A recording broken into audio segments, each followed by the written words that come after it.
السلام علیکم، میں ہوں سید عائشہ ناز تھنک ٹینک کے ساتھ پروگرام میں میرے ساتھ موجود ہیں جناب ہارون الرشید صاحب، کامران شاہد، مجیب الرحمان شامی اور جناب ایاز امیر صاحب. اور دیکھ رہے ہیں آپ کہ آج اتوار کا دن ہے لیکن سیاسی گرما گرمی عروج پر ہے. گرما گرم بیانات آ رہے ہیں اہل سیاست کی جانب سے. ایک طرف سابق صدر آصف علی زرداری کہہ رہے ہیں کہ وہ پنجاب میں الیکشن اب مسلم لیگ نون کو نہیں جیتنے دیں گے، تو دوسری جانب عمران خان بھی آج ایبٹ آباد میں بولے اور بھرپور بولے، اور ان کا کہنا ہے کہ وہ وزیر اعظم کو جیل میں بھیجنے تک چین سے نہیں بیٹھیں گے. تو ہم دیکھ رہے ہیں کہ عوام کو اپنی طرف راغب کرنے اور امیدواروں سے وفاداریاں بدلوانے کا سلسلہ جاری ہے، عروج پر ہے. پشاور میں آصف علی زرداری موجود ہیں اور تحریک انصاف کے چیئرمین عمران خان اب شہر شہر جلسے کر رہے ہیں. جو سوال آپ سے پوچھنا ہے اور اہل دانش سے بھی پوچھنا ہے وہ یہ کہ کیا تحریک انصاف کے چیئرمین عمران خان کو اب اپنی جو سیاسی حکمت عملی ہے وہ جلسوں کے بجائے انتخابی حلقوں پر رکھنی چاہیے، زیادہ توجہ انتخابی حلقوں پر دینی چاہیے؟ اس بارے میں آپ ہمیں ٹویٹر پر اپنی رائے دیجیے. آپ کے سامنے آئی ڈی ہے، آپ اس سوال کا جواب دے سکتے ہیں کہ عمران خان جلسوں کے بجائے انتخابی حلقوں کی جانب دھیان دیں تو زیادہ بہتر رہے گا. اور یہی سوال جناب ہارون الرشید صاحب سے. ہارون صاحب، حکمت عملی تھوڑی سی اس طرح سے تبدیل سمجھیں تحریک انصاف کی کہ انٹرا پارٹی انتخابات کا اعلان ہو گیا اور عمران خان کہتے ہیں وہ ٹکٹ خود دیں گے. اب پختگی آ رہی ہے تحریک انصاف میں؟ خاک پختگی آ رہی ہے. عمران خان کو کیا پتہ ٹکٹ کس کو دینا کس کو نہیں دینا. سسٹم ہوتا ہے. قائد اعظم کیسے ٹکٹ دیتے تھے؟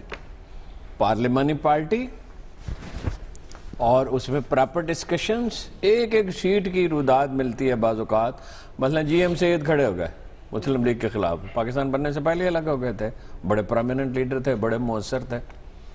تو قائد اعظم بمبئی سے ٹیلی فون کر کے پوری اس کی روداد سنتے تھے. ٹکٹ انہوں نے نہیں دیا کسی کو، ٹکٹ دیا پارلیمانی پارٹی نے جس کو بھی دیا، اور لگا کہ وہ کمزور ہے تو خود پیسے بھجوائے. مجھے یاد ہے 30,000 روپے اس زمانے میں، جو بڑی رقم، 30 لاکھ ہی سمجھیے، اس سے بھی زیادہ.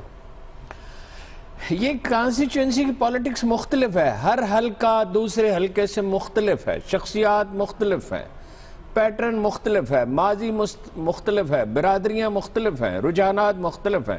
اس کو سٹڈی کرنا ہوتا ہے اور 3-4 چیزیں دیکھنی ہوتی ہیں. کون آدمی پارٹی کو سازگار ہے، جیت سکتا ہے اور کریکٹر کے لحاظ سے نسبتاً بہتر ہے. نسبتاً بہتر معاشرے میں جیسے لوگ ہوتے ہیں ویسی پارٹیوں میں آتے ہیں. اس دفعہ یہ تو ٹھیک ہے کہ کچھ کام تحریک انصاف کر رہی ہے، پچھلی دفعہ جیسی جھک نہیں مارے گی، لیکن گجر خان کا مجھے پتا ہے کہ جھک مارنے کا پورا ارادہ ہے. اسی طرح مظفر گڑھ میں وہ دستی تیار ہے تعاون کے لیے، اس کے ساتھ کوئی ابھی تک ان کی بات نہیں ہو سکی. اسی طرح حافظ آباد میں وہ میں نے قصہ آپ کو بتایا تھا بھٹی خاندان کا. اچھا، مسلم لیگ کام کر زیادہ کہ مسلم لیگ نے سروے بھی کرائے جو انہیں کرانے چاہیے، اور مسلم لیگ نے امیدواروں کے معاملے میں کمپرومائز بھی کیا، پروپیگنڈا مہم بھی بہتر. اب تو خیر سرکاری خزانہ ہے، 1,000 ارب کا نوٹ چھاپ لے، میڈیا کو دے دیں. کسی کو کیا اعتراض ہے؟ جب میڈیا کو ہی اعتراض نہیں تو اور کسی کو کیا اعتراض؟ وہ کام کرتے ہیں properly, like a party and like a government and like also a mafia. اب ایک مافیا کا مقابلہ بھی کیا جا سکتا ہے. دنیا میں بتیرے لوگ ہیں جنہوں نے تنہا بھی مافیاز کا مقابلہ کیا اور پلٹ دیا ان کو، لیکن اس کے لیے دانائی تو چاہیے نا، اعتدال تو. یہ جو جناب علی فرما رہے ہیں کہ اس کو جیل بھیجے بغیر نہیں رہوں گا، ان کو یہ معلوم ہونا چاہیے پولیٹیکل سائنس کا ایک اصول ہے، 20% لوگوں کو آپ پرووک کر رہے ہیں تو آپ گورن ہی نہیں کر سکتے. مجھے تو ایسا لگتا ہے نہ اس ملک پہ کبھی نواز شریف اب گورن کر سکے گا نہ عمران خان کر سکے گا. نواز شریف جیت بھی گیا تو اتنی ہیجان اس نے پیدا کر دی. یہ ابھی دکھا رہے تھے حنیف عباسی جیسے جس پارٹی کے لیڈر ہوں، میں اس شہر میں رہتا ہوں، میں تو نہیں مانتا مسلم لیگ کو. مجھے جو پہلا موقع ملے گا میں ان کو گرانے کی کوشش کروں گا. کیا لوگوں کی تذلیل کر رہے ہیں؟ کوئی اعتدال، کوئی شائستگی، کوئی کرینہ. قائد اعظم جیسا رول ماڈل موجود ہے اور جھک مار رہے ہیں. تو یہ جو کہہ رہے ہیں ہارون صاحب کے پیپلز جو مسلم لیگ نون ہے یا پاکستان تحریک انصاف، دونوں کے پاس چانسز کم ہے، تو پیپلز پارٹی کے پاس چانسز ہیں؟ شامی میں صاحب، نے یہ نہیں کہا چانسز کم. یعنی آپ کہہ رہے ہیں کہ میں نے کہا جیت بھی جائیں تو ڈھنگ سے گورن نہیں کر سکتے، تو پیپلز پارٹی کر سکتی ہے؟ شامی صاحب، سوال ہی نہیں پیدا تھا. شامی صاحب سے پوچھ رہے ہیں کیا ضرورت ہے؟ ان سے کوئی ڈھنگ کا سوال پوچھیں. شامی صاحب، ہم پیپلز پارٹی کے صدر سابق جو ہیں ان کو ہم دیکھ رہے ہیں کہ وہ بھی بڑے اس وقت مستعد ہیں، پیپلز پشاور میں موجود ہیں، ملاقاتیں کر رہے ہیں اور کہہ رہے ہیں کہ وہ پنجاب میں برسر اقتدار نہیں آنے دیں گے، پنجاب پر حکمرانی کریں گے. ہارون صاحب نے بڑا آپ کو بروقت مشورہ دیا ہے. چوٹ کی ہے. دیکھیں بات کیا ہے، عمران خان صاحب جب سے انتخابات ہوئے ہیں ان کی پولیٹکس کیا ہے؟ وہ شدید ایک محاذ آرائی کی کیفیت پیدا کی ہے، شدید تنقید، ایک دھرنا دوسرا دھرنا، وزیر اعظم سے استعفیٰ مانگنا. اس ساری تگودو سے ہوا کیا ہے؟ اس سے یہ ہوا ہے کہ مسلم لیگ نون جو ہے اس کا ورکر جو ہے وہ اپنی جگہ قائم ہو گیا ہے